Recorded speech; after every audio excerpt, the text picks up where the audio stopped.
তো যদি তিনি আগের থেকেই নবী থাকতেন তাহলে ছোটবেলায় তাকে মক্কার লোকেরা সাদে কালামেন বলতো না। কি বুঝতে পারছেন পরিষ্কার কথাগুলি?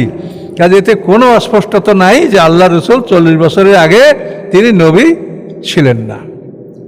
কাজে এই কথাগুলি আমরা কোরআন থেকে পাচ্ছি। কাজে এই জন্য আমরা জানি পৃথিবীতে একমাত্র কোরআন হলো যে জালিকাল কেতাব লা রাইবা ফি, কোরআন ছাড়া পৃথিবীতে আর কোনো গ্রন্থ সন্দেহের ঊর্ধ্বে না।